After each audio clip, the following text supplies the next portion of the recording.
پھر اس نے خود مجھے بتایا کہ یہ رائفل کیسے استعمال کرتے ہیں۔ مجھے خوشی ہو رہی تھی کہ وہ اتنی آسانی سے میرے منصوبے سے متفق ہو گئی تھی اور اب ان لوگوں سے انتقام کے لیے بے چین تھی۔ وہ مضبوط اعصاب کی باہمت عورت تھی۔ اس نے مختصر سے وقت میں جو دیکھا اور سہا تھا وہ ہر عورت کے بس کی بات نہیں ہوتی۔ اس کی جگہ کوئی اور ہوتی تو اب تک پاگل ہو چکی ہوتی یا جان دے چکی ہوتی، مگر وہ خانہ بدوش تھی اور یہ لوگ سخت جان ہونے کے ساتھ ساتھ زندگی اور موت کے بارے میں منطقی رویہ رکھتے ہیں۔ اس نے کل سے کچھ کھایا پیا نہیں تھا اور ان لوگوں نے اسے نچوڑ دیا تھا۔ اس کے چہرے سے نقاہ جھلکنے لگی تھی۔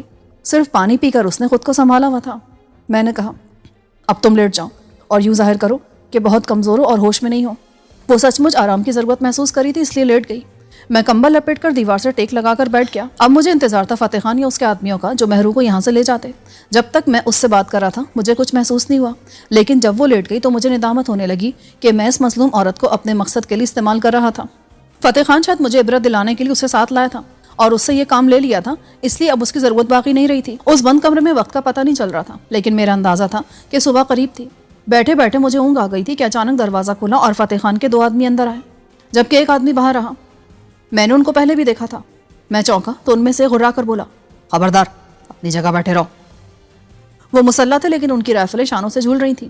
البتہ باہر موجود آدمی پستول لیے ہوا تھا اور پوری طرح چونکنا تھا۔ اس نے اس کا رخ میری طرف کر دیا۔ آنے والوں نے مہرو پر پڑا کمبل کھینچ کر ایک طرف پھینکا اور پھر اسے جان بوجھ کر یوں اٹھایا کہ سامنے سے اس کی قمیض جو پہلے ہی پھٹی ہوئی تھی کھل گئی۔ ان کی ہوسناک نظریں مہرو کے جسم پر رینگ رہی تھیں۔ دونوں نے اس کا ایک ایک بازو تھام رکھا تھا اور وہ یوں جھول رہی تھی جیسے نیم بے ہوش ہو۔ اس کی حالت دیکھ کر میرا دل ڈوبنے لگا۔ اگر وہ سچ مچ اتنی بے حال تھی تو اس سے کسی کارروائی کی توقع فضول تھی، اور اگر وہ اداکاری کر رہی تھی تو بہت اچھی اداکارہ تھی۔ میں نے کہا، تم لوگوں نے اس کا یہ حال کر دیا، اب تو اس پر رحم کرو۔ رحم کرنے تو لے جا رہا ہے، ایک بولا، اور پھر وہ مہرو کو کھینچتے ہوئے لے گئے اور دروازہ بند ہو گیا۔ وہ معمولی سی مزاحمت کر رہی تھی اور اس کے منہ سے فریاد بھری آوازیں نکل رہی تھیں۔ فتح خان کے آدمیوں کے تیور بتا رہے تھے کہ وہ اسے گنے کی طرح نچوڑنے لے جا رہے ہیں۔ جب دروازہ کھلا تھا تو میری نظر سامنے والے کمرے کے دروازے پر گئی تھی، اور جب وہ لوگ چلے گئے تو مجھے خیال آیا یہاں سے نکلنے کے بعد ایک چھوٹا ہال تھا اور اس کا ایک ہی دروازہ تھا، اور یہ دروازہ نشست گاہ میں کھلتا تھا۔ اگر اس حصے میں آمد و رفت کا یہی راستہ تھا تو میں نے سویرا کو لے جاتے اور مہرو کو لاتے نہیں دیکھا تھا۔ اس کے علاوہ یہی سامنے والا کمرہ باقی رہ جاتا تھا جہاں سے کسی کو لایا اور لے جایا جا سکتا تھا۔ اس کا مطلب تھا کہ اس کمرے میں باہر کا کوئی راستہ بھی تھا۔ آتش دان میں بیشتر لکڑی جل چکی تھی اور اب انگارے دہک رہے تھے۔ کمرے کا دروازہ اندر کی طرف کھلتا تھا اور اندر صرف ایک کیچڑ لگا تھا۔ باہر کنڈی تھی جو اسکرو سے فٹ تھی، لیکن یہ اسکرو اندر تک نہیں آئے تھے، یعنی وہ لکڑی کے پار نہیں ہوئے تھے۔ یہ تقریباً 2 انچ موٹا دروازہ تھا جو ٹھوس لکڑی کا بنا تھا۔ اندر لگا کیچڑ درمیان میں تھا، جبکہ باہر لگی کنڈی دروازے کے کسی قدر اوپری حصے میں تھی۔ میرے ذہن میں ایک خیال خاصی دیر سے تھا، لیکن مجھے اسے عملی جامہ پہنانے کا موقع نہیں ملا تھا، اور یہ موقع شاید اب آ گیا تھا۔ میں نے آتش دان میں جلنے سے بچ جانے والی ایک تقریباً 2 فٹ لمبی لکڑی اٹھائی۔ اس کا اگلا سرا کالا ہو رہا تھا اور انگاروں پر رکھنے سے اس نے 1 منٹ میں آنکھ پکڑ لی۔ یہ بالکل خشک تھی اور بہت معمولی سا دھواں چھوڑ رہی تھی۔ میں لکڑی لے کر دروازے کے پاس آیا، کچھ دیر باہر کی سنگن لیتا رہا، لیکن وہاں بالکل سناٹا تھا۔ تب میں نے لکڑی کا جلتا سرا دروازے کے اس حصے سے لگا دیا جس کے باہر کنڈی لگی تھی۔ آگ نے 1 منٹ میں اوپری پالش کو جلا ڈالا اور نیچے سے لکڑی نکل آئی، لیکن یہ دیودار کی سخت لکڑی تھی جو آسانی سے آگ نہیں پکڑتی ہے۔ اسے آگ لگانے کے لیے ضروری تھا کہ میں بہت دیر تک لکڑی کا جلتا سرا دروازے سے لگائے رکھتا۔ جب تک لکڑی آتش دان میں جل رہی تھی اس کا اٹھتا دھواں چمنی کے راستے باہر جا رہا تھا اور کمرے میں اس کا اثر بہت کم تھا، لیکن اب لکڑی سے اٹھتا دھواں کمرے میں بھر رہا تھا اور ہلکا ہونے کے باوجود اس نے چند منٹ میں کمرے کی فضا کو دھندلا دیا تھا۔ اب یہ دھواں سانس لیتے ہوئے سینے میں لگ رہا تھا۔ 10 منٹ بعد دروازے کی لکڑی سیاہ ہونا شروع ہو گئی، مگر اس وقت تک دھواں اس قدر ہو چکا تھا کہ اس میں سانس لینا بھی محال ہو رہا تھا۔ میں نے لکڑی آتش دان میں اس طرح رکھ دی کہ وہ جلنے سے محفوظ رہے، اور خود کمبل کا ایک حصہ پانی سے بھگو کر اس میں منہ رکھ کر سانس لینے لگا۔ دھواں آنکھوں میں لگ رہا تھا اور جلن کے ساتھ پانی بہنے لگا تھا۔ بہرحال لکڑی واپس رکھنے سے دھواں کم ہونے لگا، اور اگلے چند منٹ میں یہ اتنا کم ہو گیا کہ اب میں بھیگے کمبل پر منہ رکھ کے بغیر بھی سانس لے سکتا تھا۔ میرا اندازہ درست تھا، یہاں وینٹیلیشن کا کوئی نظام تھا جو اندر تازہ ہوا پھینکتا تھا اور باسی ہوا کو باہر لے جاتا تھا۔ اگرچہ دیواروں میں بظاہر کوئی ایسا سوراخ نہیں تھا جہاں سے ہوا کی آمد و رفت ممکن ہوتی۔ جب دھواں خاصی حد تک کم ہو گیا تو میں لکڑی لے کر دوبارہ اٹھا۔ اب یہ فٹ بھر رہ گئی تھی۔ 10 منٹ بعد جب میں نے لکڑی بالکل چھوٹی رہ جانے اور کمرہ دھوئیں سے ایک بار پھر بھر جانے پر اسے آتش دان میں ڈالا تو دروازے کا کنڈی والا حصہ بالکل کوئلہ ہو چکا تھا۔ دھواں کم ہونے کے بعد میں نے کیچر پکڑ کر دروازے پر زور آزمائی شروع کی۔ شروع میں تو وہ ساکت رہا، لیکن میں مستقل مزاجی سے اسے ہلانے کی کوشش کرتا رہا تو کچھ دیر بعد اس میں ذرا سی جنبش پیدا ہوئی۔ آگ نے لکڑی کو جلا ڈالا تھا اور اس میں گڑی اسکرو والی کیلوں کی گرفت کمزور ہو گئی تھی۔ اگر میں کوشش کرتا تو اسکرو دروازے سے نکل جاتے اور یہ کھل جاتا۔ ابھی میں کوشش کر ہی رہا تھا کہ مجھے کہیں دروازہ کھلنے کی آواز آئی اور میں تیزی سے واپس آ کر کمبل میں لپٹ کر لیٹ گیا۔ فوراً ہی دروازہ کھلا. میں نے ظاہر کیا جیسے میں ایک اچھی نیند سے اٹھ گیا ہوں. آنے والا فتح خان تھا. اس کے ہاتھ میں پستول تھا. کمرے میں دھواں بہت کم رہ گیا تھا لیکن اس نے محسوس کر لیا. دھواں کیوں ہو رہا ہے؟ اس نے مشکوک انداز میں پوچھا. ہاں دھواں ہو تو رہا ہے, مجھے کیا پتا کیوں ہو رہا ہے. اس نے آتش دان کی طرف دیکھا. اب تو اس میں بھی انگارہ رہ گیا ہے. ایسا کرو چمنی میں گھس کر دیکھ لو, ہو سکتا ہے اس میں کوئی مسئلہ ہو گیا ہو. تمہارے آدمی اس لڑکی کو پھر لے گئے ہیں, کیا وہ اس کی جان لے کر چھوڑیں گے؟ وہ ان کا معاملہ ہے. امیر مقام ان کا دوست تھا اور وہ اس لڑکی کی وجہ سے مارا گیا. لڑکی کی وجہ سے نہیں, اپنے کرتوتوں کی وجہ سے. لگتا ہے تم نے سارے بد کردار اوباش لوگ جمع کر رکھے ہیں. ویسے تمہارا اپنا کردار بھی کون سا اچھا ہے. تم نے کریئر کا آغاز ایک آدمی کی بیوی کو پھنسا کر کیا تھا. میرے کو شینا کا یاد مت دلاؤ. میں جب اس کا سوچتا ہے نا تو میرا خون کھولنے لگتا ہے. یہ تمہارا ذاتی معاملہ ہے. یہ بتاؤ کہ میں ہیرے کا یہاں بیٹھے بیٹھے تلاش کر کے تم کو دوں گا؟ ہیرو کے نام پر اس کا موڈ اچھا ہو گیا. نہیں, پر تم کو جلد ادھر وادی کی طرف لے جایا جائے گا. وہاں برف ہی برف ہوگی, ایسے میں وہاں کچھ تلاش کرنا اور بھی مشکل کام ہوگا. نہیں, وہ جگہ زیادہ بلند نہیں ہے. برف ہوگا پر زیادہ نہیں. کب جانا اس طرف؟ جلد, پر وقت نہیں بتا سکتا. فتح خان, مجھ سے ایک ڈیل کر لو. سویرا کو واپس حویلی پہنچا دو. میں وعدہ کرتا ہوں جب تک ہیرے نہیں مل جاتے میں تمہارے ساتھ رہوں گا اور فرار کی پوری کوشش بھی نہیں کروں گا. تمہارا بات کا یقین ہے, پر سویرا کو بچانے کے لیے تم پورا کوشش کرے گا. اگر وہ نہیں ہوا تو پھر تم پورا کوشش نہیں کرے گا. میں پوری کوشش کروں گا. نہیں کرے گا, تم یہاں سے کوشش نہیں کرے گا. اس نے سینے پر دل کے مقام پہ ہاتھ رکھا. جب تک ادھر چوٹ نہیں لگے گا تو کوشش کیسے کرے گا؟ میں سمجھ رہا تھا وہ کسی صورت سویرا کو نہیں چھوڑے گا. یہ تو ترب کا پتہ اس کے ہاتھ آ گیا تھا. شہباز خانہ, اب میں اس ملک سے نکل جانا چاہتا ہوں. کیوں؟ یہاں کیا ہے؟ بلکہ اب تو یہ ملک تم جیسے مجرموں کی جنت بن گیا ہے. یہاں صرف تم لوگ ہی مطمئن اور سب کچھ کرنے کے لیے آزاد ہو, ورنہ عوام تو ہر طرح سے ذلیل و خوار اور مجبور ہیں. تم اپنی جنت چھوڑ کر کہاں جانا چاہتے ہو؟ تم ٹھیک کہتا ہے, پر بات یہ ہے ادھر کسی کے پاس دولت آ جائے نا تو اوپر والے کو بو آ جاتا ہے اور وہ اپنا حصہ مانگتا ہے. ان کا حصہ دے کر کیا بچے گا؟ تم سمجھ رہے نا؟ بالکل, جو جتنا اوپر ہے اتنا بڑا ڈاکو ہے اور ان کے مقابلے میں تم ایک چھوٹے ڈاکو ہو. تمہارے لیے عافیت اسی میں کہ ان سے دور رہو. یہی تو میں کہہ رہا ہے, ہیرے ملتے ہی میں یہاں سے نکل جائے گا. مگر فتح خان, اصل کام تو ہیرے تلاش کرنا ہے اور تم یہ کام اتنے سالوں میں تمام پر کوشش کے باوجود نہیں کر سکے ہو. برڈ شاہ تمہاری قید میں ہے اور تم نے یقیناً اس سے ہیرو والی جگہ معلوم کرنے کے لیے ہر حربہ استعمال کر لیا ہوگا. ہاں, پر وہ خنزیر کا بچہ کچھ بتاتا نہیں. پر ایک طریقہ باقی ہے. اگر تم اس کی بیٹی کے ذریعے اس پر دباؤ ڈالنا چاہتے ہو تو بھول جاؤ.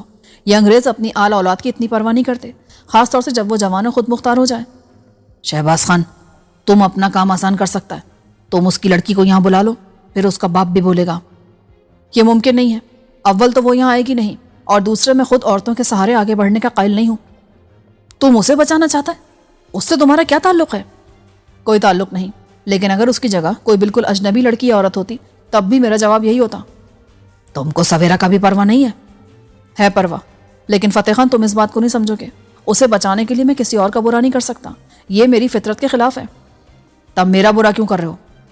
تمہیں ہیرو کی ضرورت ہے, وہ تم اپنے بلبوتے پر بھی تلاش کر سکتے ہو, حالانکہ وہ تمہارا حق نہیں ہے. فتح خان نے برا سا منہ بنایا. ہمارا نہیں تو کسی کے باپ کا بھی حق نہیں ہے. دیکھو, تم مجھے بلا وجہ اس معاملے میں شامل کر رہے ہو. اگر سویرا کو ذرا بھی نقصان ہوا نا اور میں بچ گیا تو یقین کرو میں ساری دنیا میں تمہارا پیچھا کروں گا, اور تم جس عیش و سکون کے چکر میں ہو وہ تمہیں کبھی نہیں ملے گا. تم تیار رہو, تم کو کسی وقت ادھر سے لے جایا جائے گا. بھوکا پیاسا, مجھے تو باتھ روم جانے تک کا موقع نہیں ملا ہے. ابھی سب ملے گا, کھانا پانی بھی اور باتھ روم جانے کا موقع بھی. اس نے کہا اور الٹے قدموں دروازے سے نکلتے ہوئے اسے بند کر کے باہر چلا گیا. شکر ہے اس نے اندر آنے کے بعد دروازہ بند نہیں کیا تھا, ورنہ وہ جلا ہوا حصہ فوراً دیکھ لیتا. دوسرے باہر موسم سرد تھا, اس لیے کنڈی اگر گرم بھی ہوئی تھی تو جلد ٹھنڈی ہو گئی تھی. اسے کھولتے ہوئے اگر فتح خان گرمی محسوس کر لیتا تو چونکنا ہو جاتا, لیکن ایسا نہیں ہوا تھا. مگر اس کا مطلب یہ نہیں تھا کہ وہ اسے کبھی نہ دیکھتے. جلد یا بدیر میری کوششوں کا علم ان کو ہو جانا لازمی تھا.